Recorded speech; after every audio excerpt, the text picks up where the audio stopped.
আওয়ামী লীগ নতুন করে আবার সংগঠিত হচ্ছে এবং তারা নিজেদের মধ্যে আলাপ আলোচনা করছেন, কর্মপদ্ধতি ঠিক করছেন, পরিকল্পনা করছেন কিভাবে আওয়ামী লীগকে আবার দাঁড় করানো যায়, নতুন কর্মসূচি দিচ্ছেন, লিফলেট বিতরণ করছেন এবং ইউনূস সরকারের পদত্যাগ দাবি করছেন।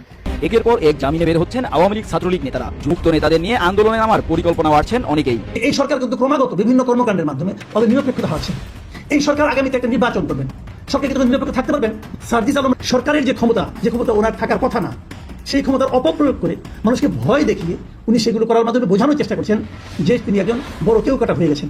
আগামীতে কিন্তু এগুলো হিসাব হবে, যারাই ক্ষমতায় আসুন এগুলো কিন্তু হিসাব হবে। প্রিয় দর্শক, এইমাত্র সর্বশেষ গরম বাংলা সংবাদ। এবার প্রকাশ্যে ডক্টর মোহাম্মদ ইউনূসকে কঠিন হুঁশিয়ারি দিলেন সাধারণ রিকশা চালক। তিনি আরো বললেন, ডক্টর মোহাম্মদ ইউনূস রাজনীতির কি বুঝে? তো আজকের ভিডিওটি খুব গুরুত্বপূর্ণ হতে চলেছে, না টেনে স্ক্রিনের মাধ্যমে পরিপূর্ণভাবে দেখে আসি। তো প্রিয় দর্শক, ভিডিওটি ভালো লাগলে একটা লাইক করবেন আর কমেন্ট করে মতামত জানাতে বলবেন না। রাজনীতির কোন ক্ষেত্রে আছে? আপনি কি রিক্সা চালককে যায় রেখে আপনি ওই জায়গার ভাব বুঝবেন? নিজে 5-10 বছর আপনি ওই জায়গার অভিজ্ঞতায় থাকতে হইব, পরে আপনি ওটার ভাব বুঝবেন। আর ভোট করে কি ভাবটা বুঝবো আমি যাই ওই জায়গায়? আর রাজনীতির মানুষ বাংলাদেশে যত মানুষ আছে এরা আসলে কি জানেন, বাঙালি মাতালে হুজুর। এই দেন 16-17 বছর সাধারণ জনগণের কোনো কষ্ট হয়েছে? যাই শেখ হাসিনা সরকার দেশটা চালাইলো, এর মধ্যে কোনো সাধারণ জনতা কষ্টের মধ্যে আছেন? দুইটা বেশি কিনে গেছে, দুইটা বেশি কামাই করছে, তাতে সাধারণ জনগণের কোনো কষ্ট আছে না? কালে কষ্ট আছেন?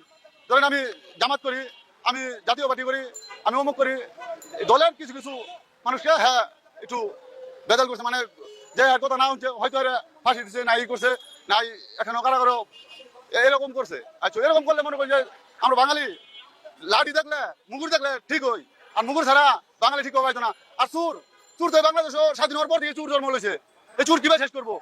একজন দেশের জন্য জীবন দিছে, আরেকজন দেশের বিপদ করছে। তাহলে এরা তো বাংলাদেশই আছে না, অন্য কোনো রাষ্ট্রে গেছে? এরা এখন বাংলাদেশই আছে। তাহলে এটা কিন্তু সরকারের ব্যর্থতা। সরকার এই জিনিসটা বুঝতে পারে নাই। সরকার এই জিনিসটা বুঝতে পারে নাই যে ছাত্র করে ইস্যু করে আমার বিরুদ্ধে পার্টিরা কাজ করবো, এটা যদি বুঝতে পারতো তাহলে শেখ হাসিনা সরকারে কেউ ইনতে হওয়ার হয় না। কিন্তু এটা পরে বুঝছে, সাধারণ জনতা ওখানে বুঝতে আছে।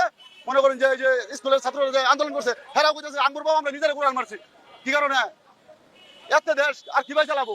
এই 16-17 বছরের মধ্যে সাধারণ জনগণ রুট গাড়িতে চলে আরাম পাইছে, করে আরাম পাইছে। রুটের মধ্যে অমুক দিন আন্দোলন, অমুক মানে আন্দোলনের আঙ্গর আশা শেষ নাই। দুনিয়া যতদিন পাইছে ততদিন আমার আশা। আমার রাস্তা লাগছে, আমি আল্লাহ আমার আরো একটা লাগতো ছয়তলা মালিক হইতাম, মানে আমার সুবুর নাই। তাহলে আমার মনটা কে ভরাইতে পারবো? এমন কোন মক্কার হাজিও মন ভরাইতে পারবো না বাঙালির। এরকম মারপুত পয়দা হয় না এই বাংলার জমিন। শেখ মুজিবুর কন্যার জন্য পাইছে না, তাহলে এমন কোন এক্সপিরিয়েন্স পাইবো না, আর এমন কোন বুজুর্গ পাইবো না। আমার বক্তব্য এটুকু ছিল। আমরা অনেক কষ্টের মধ্যে আছি, সাধারণ জনতা অনেক কষ্টের মধ্যে আছি। এই দুঃখটা আমরা কারো কাছে বলতে পারি না, কেউ শুনে নাম করে দুঃখ। আর কি করবো? সাধারণ জনগণ সারা বাংলাদেশের মানুষ বুঝতে আছে যে হাসিনা সরকারি